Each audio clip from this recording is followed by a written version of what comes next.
Welcome back to another episode of the Bear Trap, a Bears podcast by a Bears fan. I'm your host, Terry, and today doing a recap of our matchup against the Oakland Raiders. It just wasn't good. So, all right, we all want the Bears to win. I want the Bears to win. Apparently, I have to say that. So we could agree or disagree respectfully. So anyway, let's just jump into it, man. Let's start with the offensive side of the ball. This is what I've been saying for a while. Our skill positions, our receiving core, I think are very, very, very good. Very underrated, very complimentary to what Matt Nagy wants to do offensively. And I think that showed up more than any time with Chase Daniel at the helm and still being able to come back from 17 down, put 21 straight points up. Of course, that is helped by the defense, but at the same time, like you look at what Allen Robinson's able to do as the number one. You look at what Anthony Miller's able to give you, as he's not where I want him to be, but he's still getting there. You look at David Montgomery. You look at, Trey Burton. We able to mix it up so much. And I talk a lot about personnel where we can run a lot of formations with the same guys. And we can, change it up. Who's getting the ball? Tariq Cohen, how you use him. I think all those guys are fine. The quarterback position has always been the thing that kind of holds us back.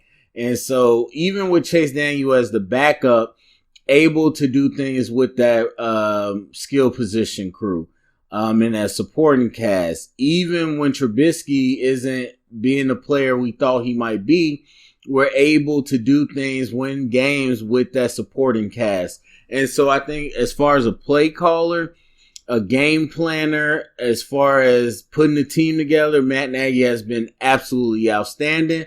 And despite the loss today, this game has shown that. The other thing I got to realize that we've been talking about for a little bit, our O-line is bad, people.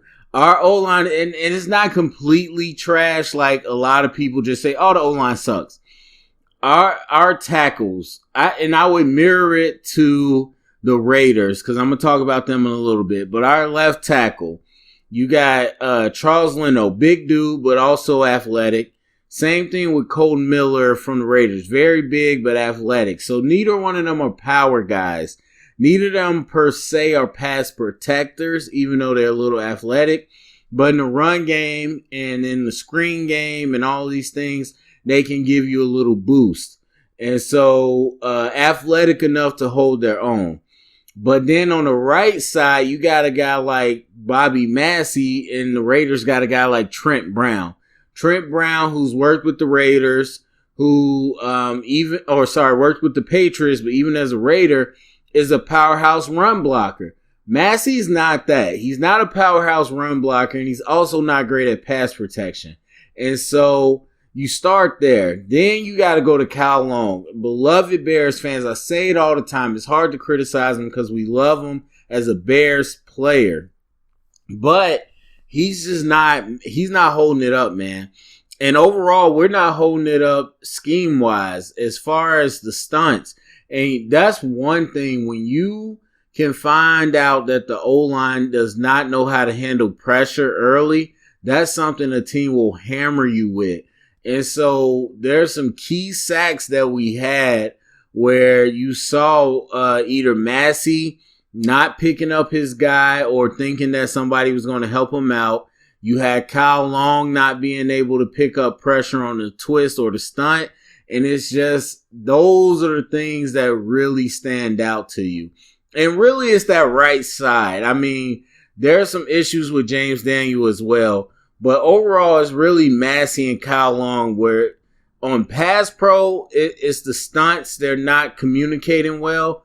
But in the run game, we just don't move anybody. We don't move anybody. And so I talked about going to a more outside zone look, which I think would be still the best look for us to do. But overall, we just don't move people. And so there is a lot of work to do there. And again, Chase Daniel is the backup. I mean, offense ended up putting up some points. And again, I think, I don't know, people might look at it and some people are like, yeah, we want Chase Daniel. Trubisky sucks. Some people are like, obviously we want Trubisky. He's great. Me, I'm like, look, as far as the weapons we got, supporting cast, you know, if we had a great quarterback, we'd be a great team. There's no question. But a good quarterback, whoever he might be, could fit into the system. And that's what I'm more looking at. So, I mean, David Montgomery still got a lot of tools to complement with us. And then Tariq Cohen and all that. So, for me, I just think overall we got a good core in place. It's that quarterback that could take us over the next step. But as we know, Chase is limited, and so is Trubisky. As we saw, Chase can do good things, and Chase can throw 2 ridiculous picks. I mean, even though the last pick in the game, it seemed like he was just miscommunication with the receiver, and sometimes you just got to put it up. But his first pick was absolutely unexcusable. The man threw it directly at a linebacker. And really, he should have had another pick on a screen that was nowhere near Tariq Cohen.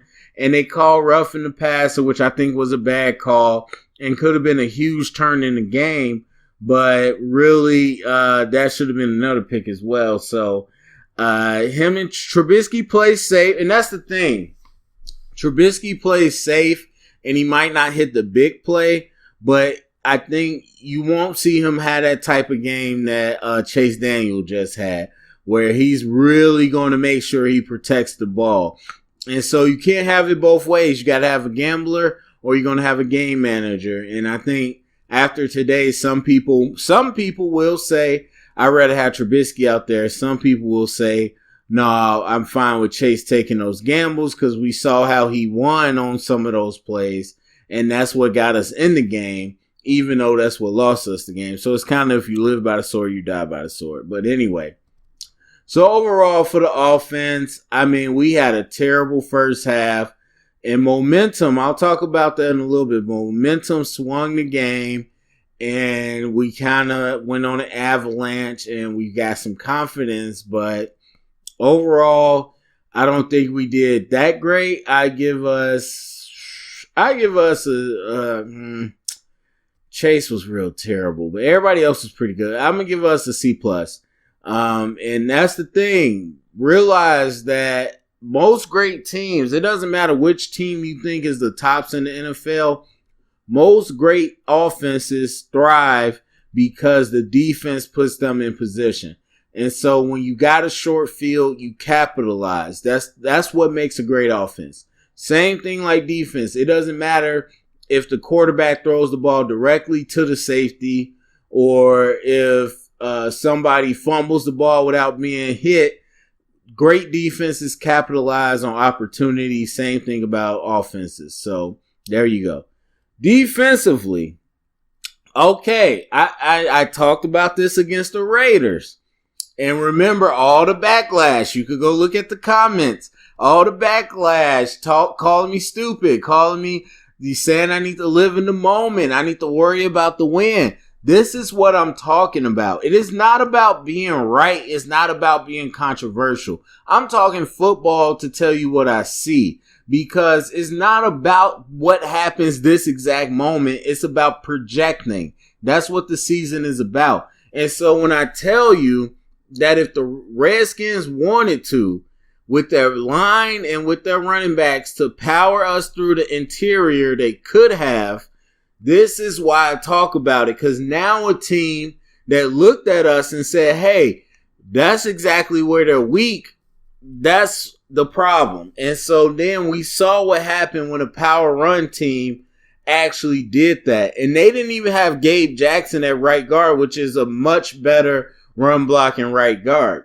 Now, a lot of people will be quick to say we have Akeem Hicks. We had Akeem Hicks against the Redskins.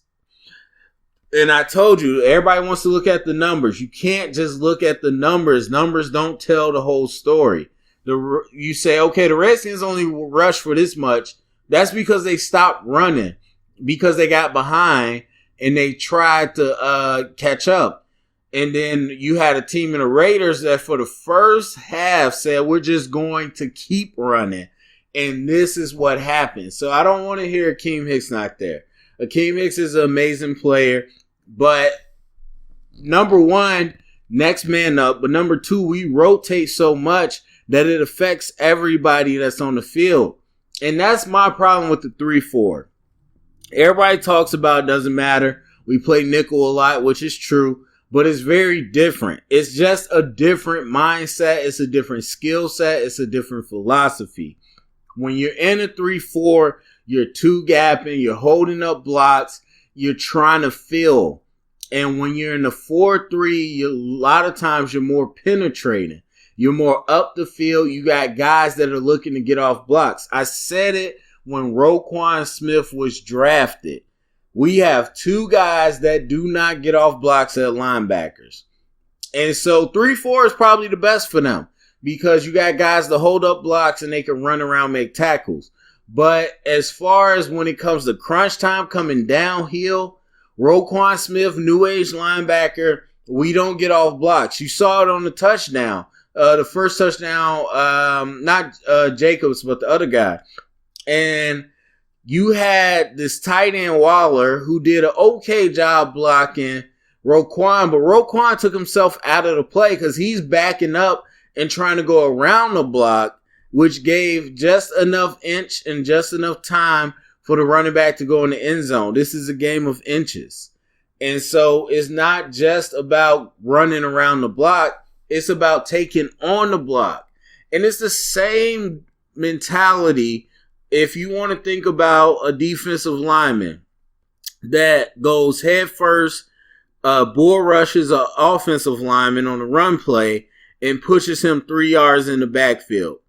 That D lineman may never get off the block. He may never make that tackle, but what he has done has changed the line of scrimmage. And so now the running back either has to bounce or do something different. And so he doesn't make the play, but that D lineman created the play. And that's the same thing with linebackers. When you got linebackers that run around or to back up and try to swim around the block, you're just giving up yardage. And so that's my issue with the 3-4. That's kind of my issue with the way we're set up. But some people was just like, no, we won. We're fine. We're great. And now you saw the Raiders were able to expose that. And it's, again, we're good at the edge. I love Leonard Floyd setting the edge. Of course, I love Khalil Mack setting the edge. Eddie Jackson has been a lot better in the alley. Dix is okay in the alley. So I like when we're built to stop people horizontal.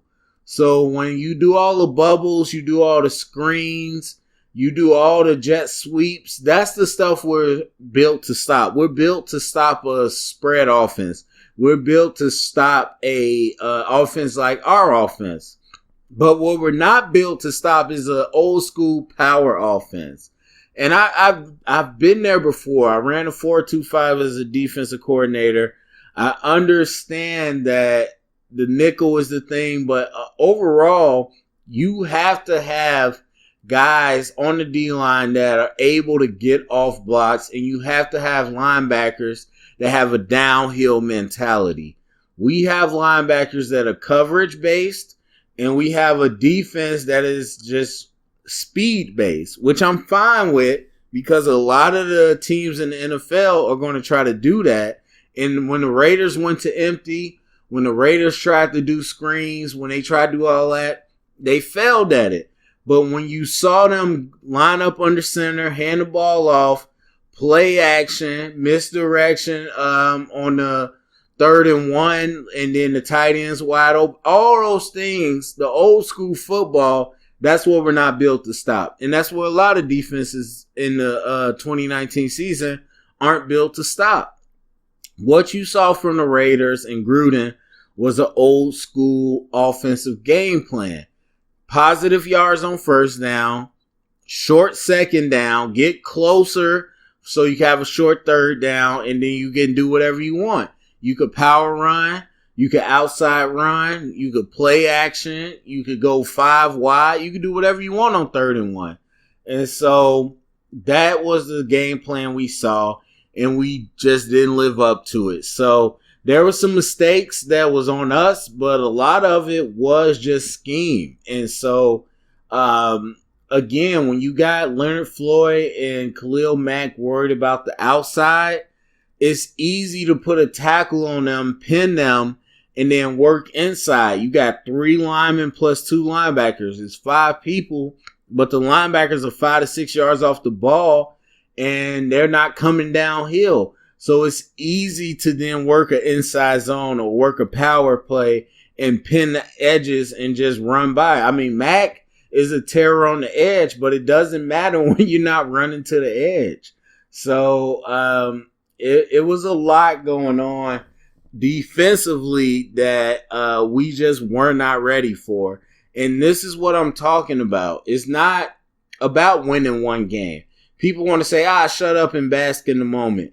It's not about one game. It's about a whole season. It's about going to a championship. And these are the things we need to look at. So as far as the defensive performance, I mean, we stood up. Again, when you get in long yardage situations, passing situations, we flourish. But man, I got to get them a C-. I got them a C-. So there we go. All right. So overall, tough loss. And I know I talked about in the preseason or the season preview, I didn't go through each game like I wanted to as far as must win, all that. But this is a game that I talked about being a trap game. And not only because it was in London, which I didn't realize at the time I was talking about it, but also because it's the Raiders that are sneaky pretty good and they can be physical. And this ended up absolutely being a trap game. So there's something to look at as well. But going forward, we get the bye. We hopefully get Trubisky back. We got a tough 3 games ahead of us. So hopefully Trubisky comes back healthy. And this is probably the perfect game to really study and overstudy during the bye week as we realize exactly what our weaknesses are, exactly what things can hurt us, but also our strengths on offense too, because I think they shine as well. So anyway, there's a lot to talk about. Go to the comment section. Let me know what you thought about the game. Share it around. Get the conversation started. Thumbs up, subscribe, and remember, stay up and bear down.